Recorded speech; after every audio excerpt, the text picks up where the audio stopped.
Oke, assalamualaikum warahmatullahi wabarakatuh. Waalaikumsalam warahmatullahi wabarakatuh. Baiklah anak-anak, pagi hari ini bertemu lagi bersama Bapak di pelajaran kesehatan dan keselamatan kerja.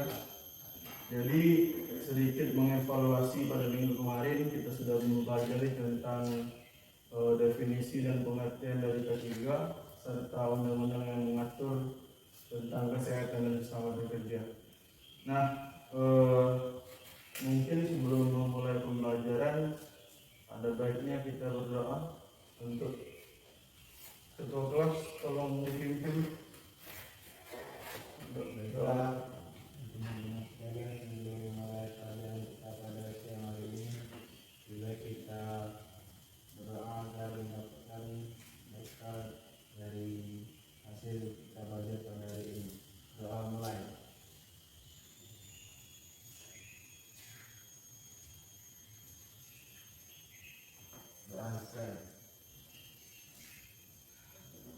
Ya, sebelum memulai mungkin akan Bapak sedikit absen dulu ya pada kelas kalian ini. Rajin Ramadan, Saya Pak. Badli, Hadir Pak. Gimnastiar, Sakit Pak. Bentar Pak. Sakit, Iswayadi, Pak ini. Aduh. Ada Pak. Oke, jadi yang tidak hadir satu ya, sakit Gimnastiar. Nah, untuk hari ini kita akan belajar mengenai peralatan atau alat-alat apa saja yang menunjang kesehatan dan keselamatan kerja, terutama di dunia industri. Kemudian kita bakal sedikit banyak menyinggung tentang apa itu segitiga api. Nah, untuk mengawali pembelajaran kita, tolong dihapus dulu ini pembahasannya. Nah, sebelum masuk ke materi, mungkin akan Bapak senggol kembali tentang K3. K3 ini tentang kesehatan dan keselamatan kerja ya.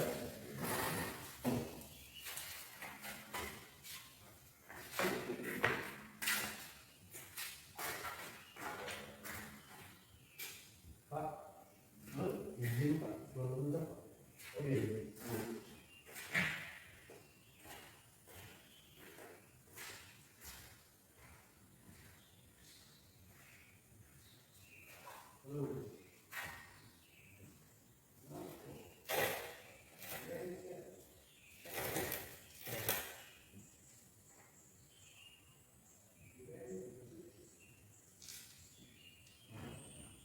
Nah, K3 atau kesehatan dan keselamatan kerja ini merupakan suatu instrumen penunjang dalam kegiatan berindustri.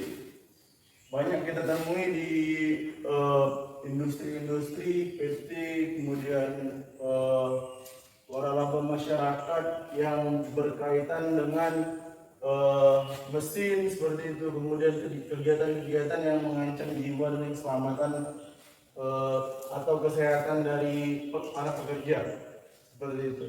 Nah, kesehatan dan keselamatan kerja ini meskipun sering kita temui di industri seperti itu, tapi juga kita butuhkan ketika kita berkegiatan di masyarakat atau di kegiatan kita sehari-hari. Contohnya kalau di industri kita membutuhkan helm kerja. Nah, seperti itu juga di kegiatan kita sehari-hari, saat kita berkendara, saat kita konstruksi bangunan seperti itu, kita membutuhkan helm. Nah, itulah koherensi atau hubungan antara K3 di dunia industri dan di dunia sehari-hari kita. Nah, untuk menjelaskan alat-alat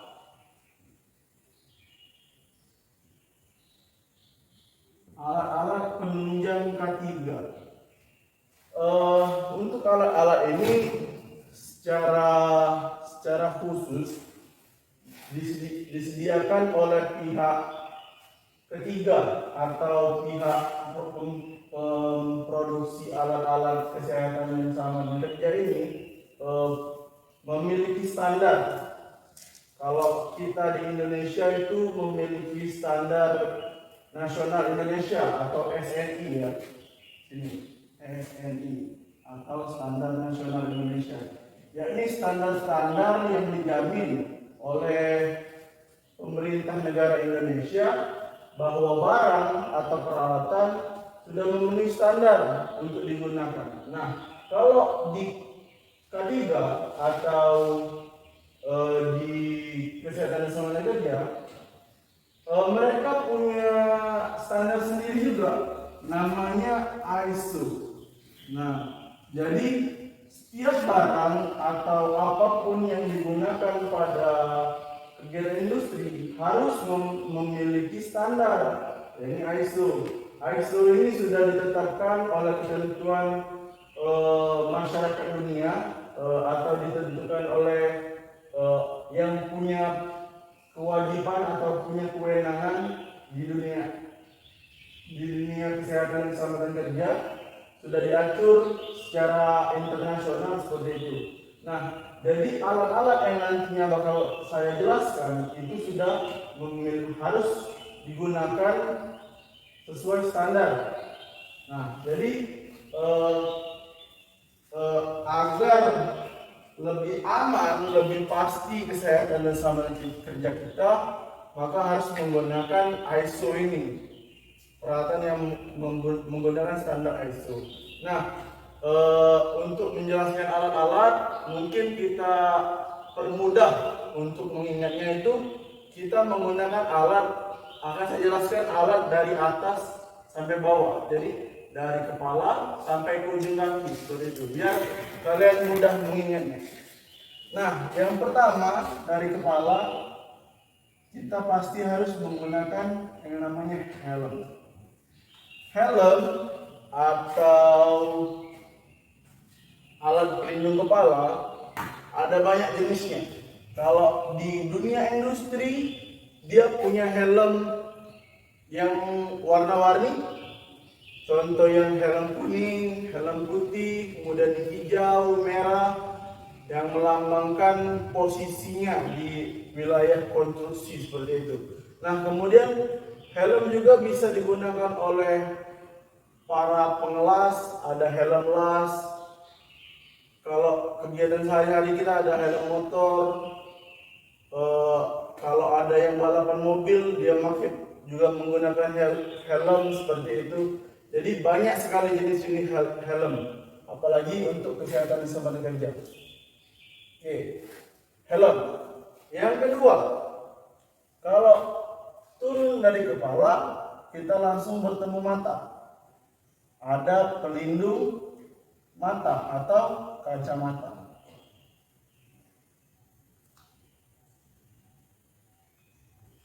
Nah, hampir sama fungsi dan kegunaannya, tapi lebih spesifik lagi.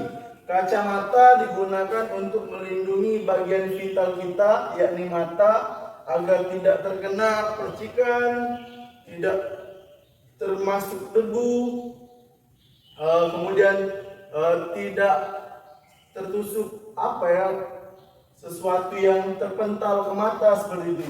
Jadi fungsinya hampir sama dengan helm, tapi lebih spesifik untuk melindungi mata. Kemudian yang ketiga,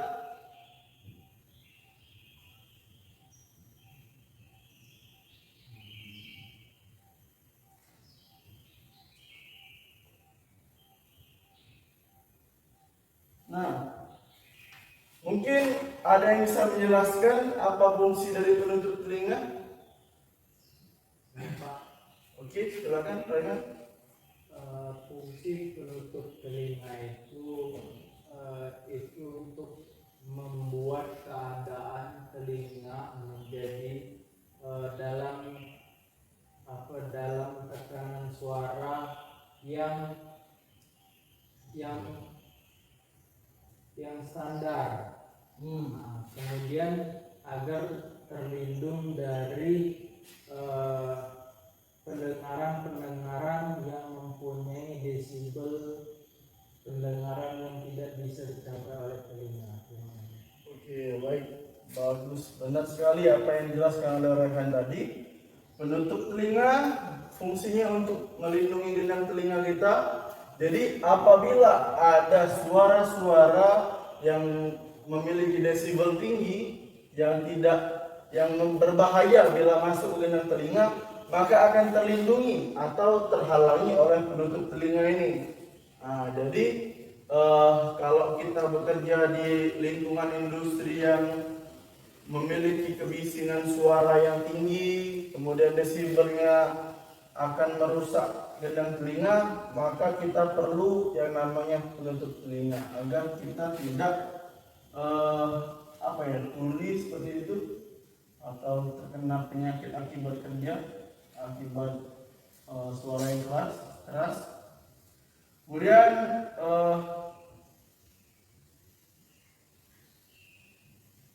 rompi pelindung sudah di area kepala. Di sini kita sudah masuk di area kepala. Kita turun ke area badan. Rompi pelindung fungsinya untuk melindungi anggota badan, khususnya tubuh bagian tengah. Ini perut, dada, kemudian bagian ini. Fungsi rompi ini tidak terlalu spesifik. Kemudian ada banyak fungsinya. Pertama, kalau kita lihat ada rompi yang bersinar di malam hari yang ditempeli oleh paper light atau kain light seperti itu fungsinya untuk mengetahui posisi pekerja pada malam hari. Kemudian ada juga rompi yang digunakan untuk tukang las. Kalau terkena percikan dari api las seperti itu juga menggunakan rompi. Jadi rompi ini lebih ke pelengkap, karena sebelum kita menggunakan rompi kita harus menggunakan yang namanya wear pack. Nah, wear pack atau baju kodok ya kita kenal.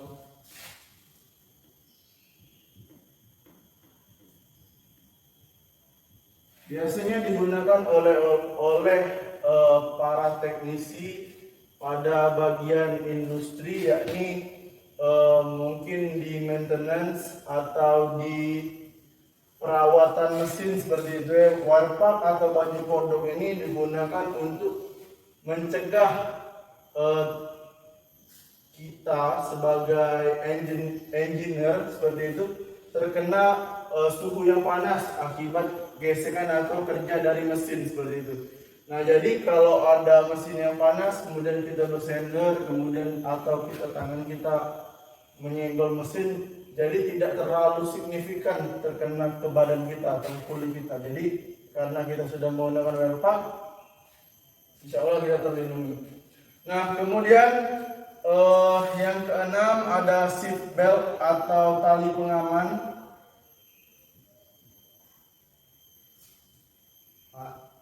Oke, ada apa? Oke, silakan. Tali pengaman atau seat belt adalah alat penunjang berikutnya.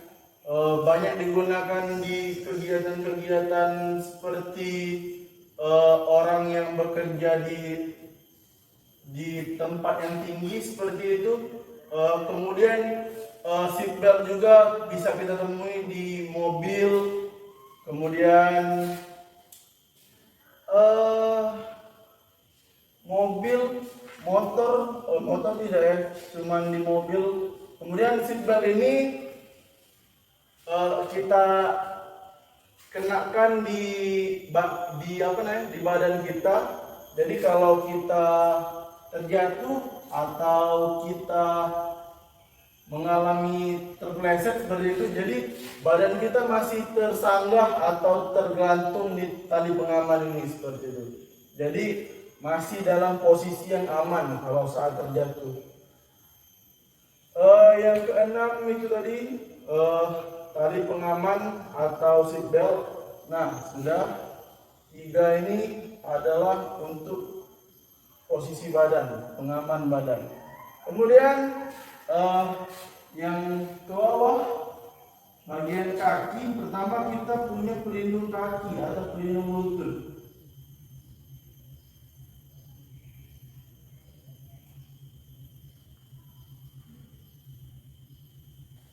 Nah, untuk pelindung lutut ini biasanya jarang digunakan, tetapi ada beberapa bagian atau ada beberapa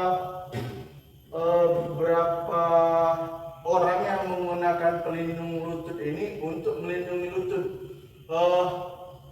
Contoh, kita kalau bekerja di bagian atau kita lihat di pembalap mobil atau motor, mereka pasti menggunakan pelindung di lutut. Kalau fungsinya kalau terjatuh, maka lutut ini kan signifikan. Kalau dia terbentur atau terkena sesuatu yang keras, maka rasa sakitnya itu luar biasa sebetulnya. Jadi kita membutuhkan pelindung lutut ini agar tidak mengalami cedera yang parah seperti itu. Begitu juga di lingkungan industri. Jadi kalau terjatuh para pekerja kemudian terkena sesuatu yang keras pada bagian lutut, maka cedera yang diperoleh atau yang didapat itu tidak terlalu menyakitkan seperti itu. Itu fungsi pelindung lutut. Nah, yang terakhir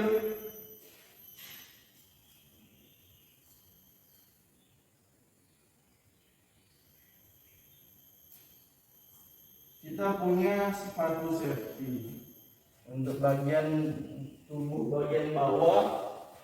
Setelah pelindung lutut, pasti ya kita punya sepatu safety. Jadi kalau ada di perusahaan atau di industri, mereka punya SOP seperti itu, standar operasional prosedur, bahwa setiap 6 bulan atau 1 tahun sekali mereka untuk para pekerja itu wajib mengganti sepatu safety. Apa sih Pak sepatu safety itu? Apa bedanya dengan sepatu yang Bapak gunakan atau kalian gunakan sehari-hari? Jadi sepatu safety ini, pertama, kalau kita punya sepatu, ini sepatu biasa ya, anggap sepatu biasa ya. Kalau sepatu biasa, mereka sepatu solnya mungkin memang digunakan untuk kenyamanan atau lebih difokuskan untuk membuat para pengguna jadi nyaman seperti itu. Tapi berbeda dengan sepatu safety. Sepatu safety di bagian atas atau di bagian ujungnya itu dilengkapi dengan baja atau besi yang gunanya jika tertimpa oleh beban berat, maka akan melindungi jari kaki kita. Jadi kalau beban berat yang jatuh kemudian menimpa kaki kita, maka akan ada perlindungan di sini. Jadi tidak hancur kaki kita, tidak terjepit seperti itu. Kemudian untuk sol bawah, bagian bawah berbeda. Kalau kita menggunakan karet, maka kalau kita menginjak sesuatu yang licin atau lantai yang licin, maka akan mudah tergelincir atau terleset. Nah, tapi beda dengan sepatu safety. Sepatu safety biasanya dilengkapi dengan sol yang khusus. Jadi kalau kita berjalan di tempat yang licin, berlumut, beroli, berminyak, maka akan santai seperti itu, tidak akan terpleset. Kemudian dari bahan, kalau sepatu biasa dia menggunakan bahan vinil atau bahan karet atau kemudian kain seperti itu untuk sebagai pembungkus dari sepatunya. Tapi berbeda dengan sepatu safety. Sepatu safety itu biasanya menggunakan kulit baik itu kulit asli ataupun sintetis. Jadi kalau ada percikan panas, baik itu dari percikan api atau percikan busur las seperti itu. Jadi tidak mudah terbakar. Jadi tidak kaki kita merasa aman lah seperti itu.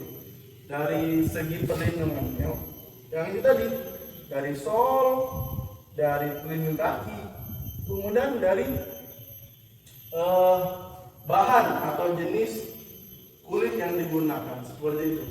Nah, dari 8 alat-alat ini mungkin dicatat dulu ya. Ini kan Bapak menjelaskan tidak secara menyeluruh, tapi menjelaskan beberapa bagian saja seperti itu. Nah, tolong untuk tugas kalian ya, tugas itu mencari atau melengkapi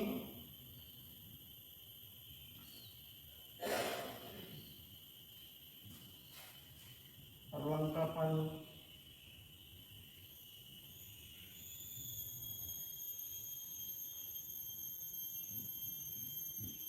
nah ini tugas mencari atau melengkapi perlengkapan K3. Nah, ini ada 8. Kalian cari lagi sisanya seperti itu. Bisa dimengerti? Oke. Itu tadi sedikit banyak tentang alat-alat penunjang K3. Apa ada yang ingin ditanyakan? Oke, silakan.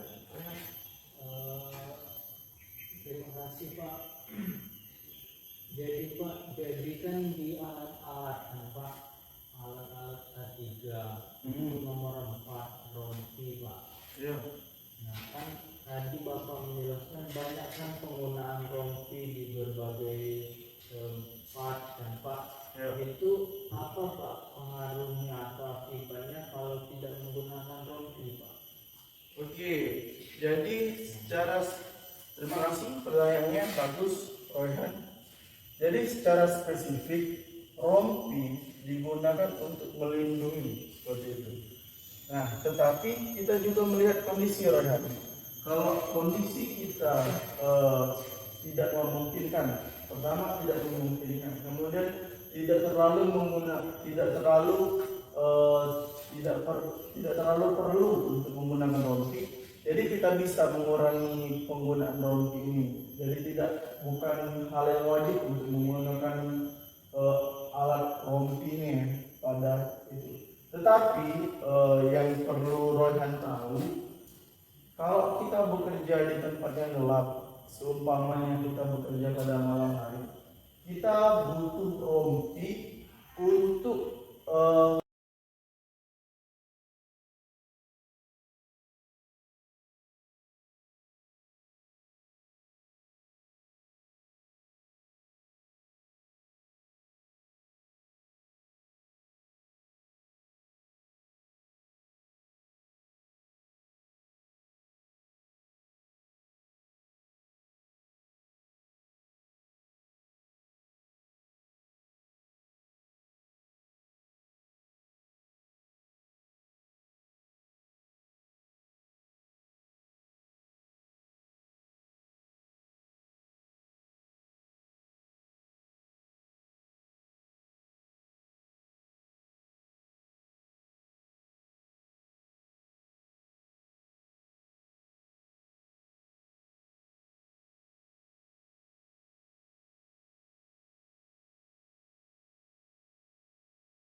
kata bapak tadi, rompi yang punya penerangan yang kalau kita sentri dia akan bersinar gitu.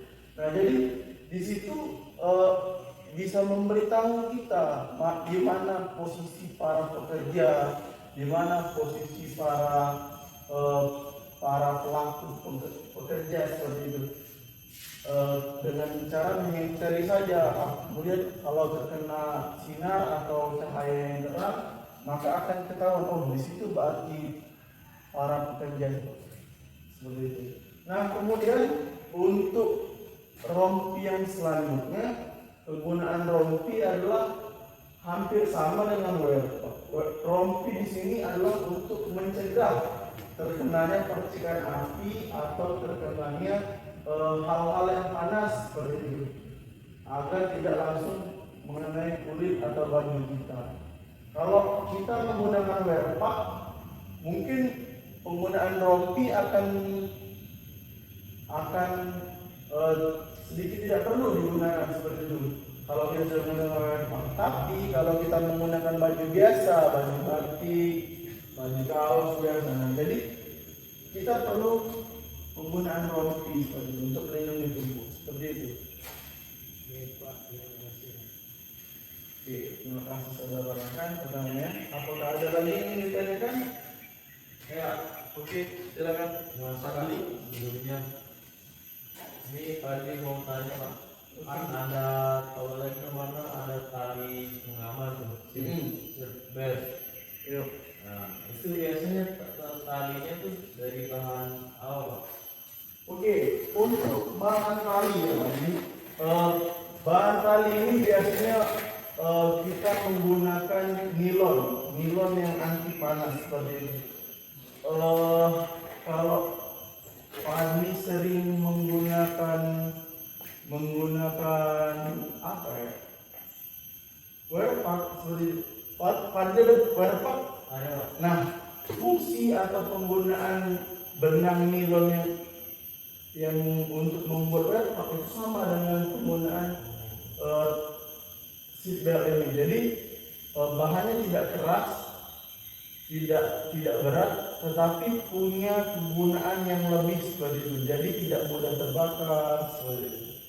Sama, tidak mudah putus. Kalau kita menggunakan tali rafia mungkin bisa, tapi akan riskan, mudah putus seperti itu. Mungkin itu pasti. Untuk kekuatannya Pak, kalau Untuk kekuatan mungkin Bapak tidak bisa menyebutkan secara spesifik ya, karena Bapak juga kurang paham di hal ini. Untuk kekuatan dari seatbelt ini, tetapi mungkin secara kekuatan gimana ya, Bapak juga kurang tahu kalau untuk kekuatannya. Jadi mungkin PR untuk Bapak, jadi mungkin akan Bapak jelaskan di pertemuan berikutnya untuk berapa tegangan atau kekuatan yang dimiliki oleh tali pengaman ini. Bisa dipahami? Ya, mungkin akan Bapak jelaskan di pertemuan berikutnya. Pak Anu Pak. Oke, silakan. Nah ini Pak mengenai yang nomor ini Pak, pelindung lutut atau disebut dengan decker protector. Ya. Nah, itu Pak untuk bahan dan kegunaannya di pabrik itu gimana Pak? Oke. Untuk bahan dan kegunaan di pabrik seperti itu. Nah, pelindung lutut ini biasanya digunakan kalau Agung tahu silikon, ya itu biasanya bahan yang digunakan biasanya compare antara silikon sama apa ya Bapak? Agak kurang ingat namanya. Pokoknya hampir dekat-dekat sama karbon ya. Jadi compare antara silikon dan karbon. Jadi kita tahu ya di sini kalau karbon itu mempunyai tingkat kekerasan yang luar biasa seperti itu. bahkan disandingkan dengan baja-baja ringan atau baja-baja tipis untuk pelindung mobil seperti itu. Nah, jadi bahan pembuatnya itu dari umum, jadi di compare terus disamakan biar membentuk suatu paduan yang keras tapi juga ringan seperti itu. Nah, untuk kegunaannya ya itu tadi, kalau kita bekerja di industri, kemudian misalnya kita mengendarai kendaraan industri, ya kita butuh si pelindung lutut ini supaya kalau kita terjatuh atau terbentur, lutut kita tidak riskan atau tidak cedera parah lah akibat benturan itu. Mungkin itu, saudara. Oke. Itu ya 3 pertanyaan dari anak-anak sekalian. Mungkin akan kita lanjutkan ke materi selanjutnya. Materi selanjutnya adalah segitiga api.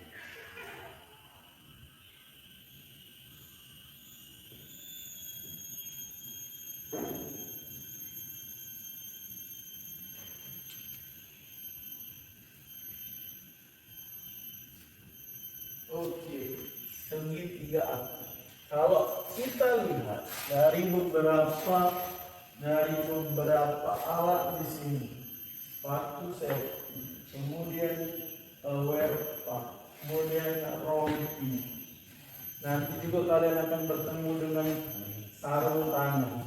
Beberapa alat di sini fungsinya adalah untuk mencegah kita terhindar atau tidak terkena panas seperti itu. Nah, berarti panas di sini adalah hal yang mengerikan seperti itu. Hal yang sepatutnya kita hindari. Panas itu biasanya kita kenal atau tercipta akibat dari adanya api.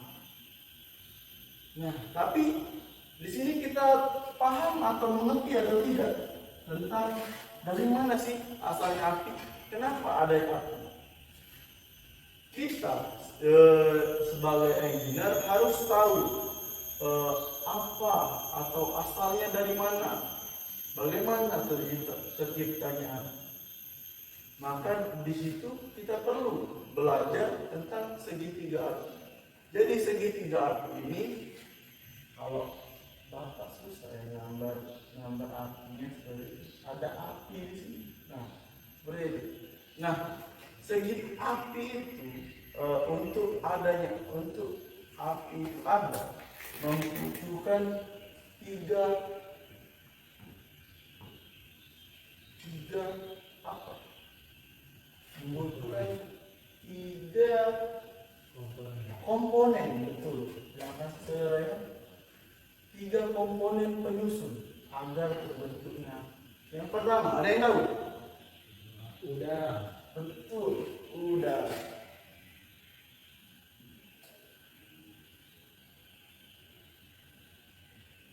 Udara. Iya. Kalau kita melakukan pembakaran, tapi tidak ada udara di ruang hampa udara, mau kita bakar bensin sekalipun tidak mungkin bisa melakukan pembakaran kalau tidak adanya udara. Seperti itu. Jadi kalau kita ingin membakar bulan seperti itu, mungkin bisa, tapi akan sulit karena tidak adanya udara di bulan. Kehampaan udara akan menyebabkan api tidak bisa menguat, tidak bisa timbul. Nah, itulah kenapa kita kalau ada udara, kalau ingin membakar sesuatu, kita pasti butuh yang namanya udara. Kemudian ada yang tahu apa lagi? Oke, silakan Yudi. Kalau ada api, pasti ada sumber panas.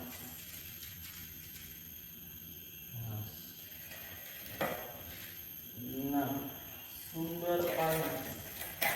Ya, ada mungkin kan kita dari air biasa kemudian atau dari batu es kita bisa menghidupkan api, pasti butuh sumber panas. Ada yang bisa mencontohkan salah satu contoh sumber panas di sini? Api. Ya, contoh lain. Sini, Bapak jelaskan salah satu petir misalnya. Petir menghantarkan panas seperti itu. Jadi petir menyambar kemudian terkena bebatangan atau dedaunan kemudian memunculkan api. Kemudian ini sekarang Matahari, Pak. nah itu sinar matahari.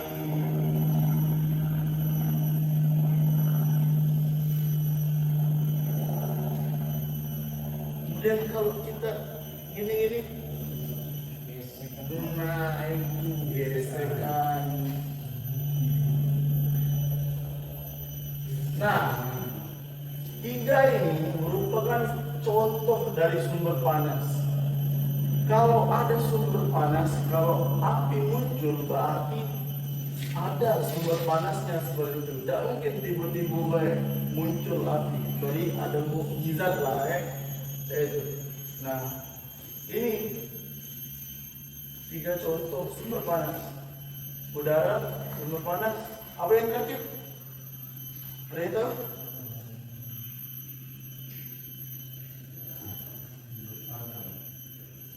Bukan. Apa? Bukan. Apa yang dia bakar? Bahan bakar. Nah, itu bahan bakar.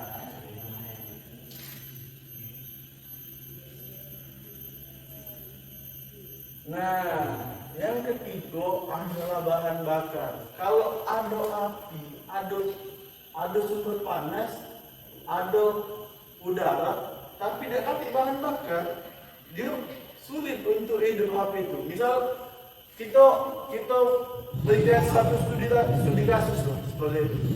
Misalnya ada kebakaran hutan, tetapi ada dua variabel yang dikatakan ada itu, ada kebakaran dan hutan. Nah, kalau kebakaran ini adalah dua ini, sumber panas dan udara. Kemudian yang bahan bakar adalah hutannya, seperti itu. Ada kan? Pasti ada kebakaran rumah, kemudian kebakaran pabrik, kemudian ada kebakaran kompor seperti itu. Gas meledak itu adalah kebakaran. Tetapi apa yang dibakar di sini? Ya bahan bakar seperti itu. Jadi dengan adanya segitiga api ini diharapkan kita bisa mengerti dan paham bagaimana konteks api itu terbentuk. Jadi ada segitiga api ini juga bisa kita gunakan sebagai apa ya? Kita gunakan sebagai penunjang atau pembelajaran bahwasanya api bisa kita tangani dengan mengurangi salah satu dari segitiga api itu. Kalau kita tidak mau terjadi kebakaran, tetapi ada ketiga ini, ya kita harus menyediakan setidaknya apar atau alat pemadam api ringan, kemudian ada cerobong air seperti itu biar mudah menimbulkan air, kemudian tidak tertutup agar saat kebakaran tidak mudah terbakar seperti itu. Nah, jadi kalau kita ingin menghindari contohnya, tapi ada ketiga ini, ya kita kurangi seperti itu, kurangi salah satu. Kalau di gudang misalnya ada penyimpanan, pasti kan di gudang ada udara, kemudian bahan bakarnya Ya namanya seni gudang bisa bisa bisa menyimpan apapun seperti itu. Ya pasti mudah bahan-bahan mudah terbakar. Nah kalau kita tidak ingin gudang itu terbakar, ya kita harus menjauhkan si sumber api ini. Kita harus hilangkan sumber api, baik itu dari listrik, kemudian dari panas sengatan matahari seperti itu, agar tidak terjadinya kebakaran atau tidak menimbulkan api. Seperti itu biar kita mengerti. Nah, tadi kan sudah Bapak jelaskan kan dua alat, kemudian segitiga api. Kalau tadi sudah banyak yang ingin bertanya, kemudian dari segitiga api ini, apakah ada yang ingin bertanya? Belum Bapak akhiri pembelajaran pada siang hari ini.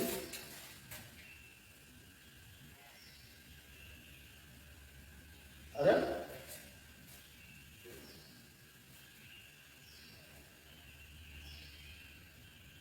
Oke, kalau tidak ada, mungkin Bapak cukupkan ya untuk pembelajaran kita pada siang hari ini. Mungkin lebih dan kurangnya Bapak mohon maaf. Itu tadi pembelajaran kita tentang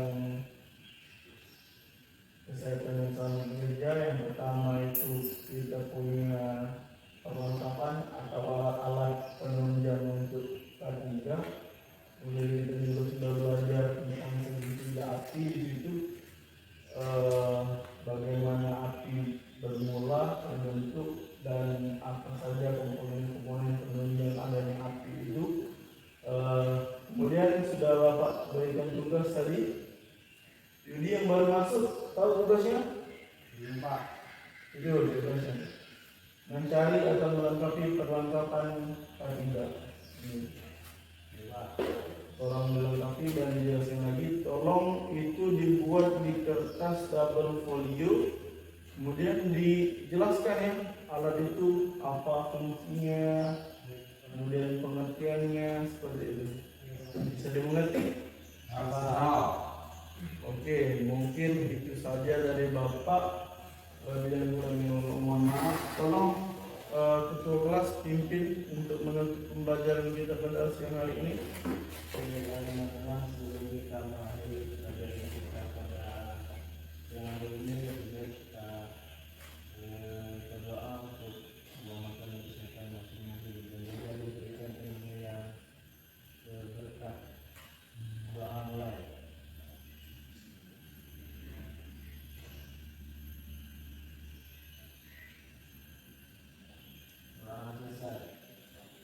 Oke, baik. Cukup ya pembelajaran pada hari ini. Maaf bila ada kekurangan, pada Allah Bapak mohon ampun. Bapak akhiri. Wabillahi taufiq wal hidayah. Wassalamualaikum warahmatullahi wabarakatuh. Waalaikumsalam warahmatullahi wabarakatuh. Tolong kan nanti dibawa laptopnya keluar ya. Terima kasih.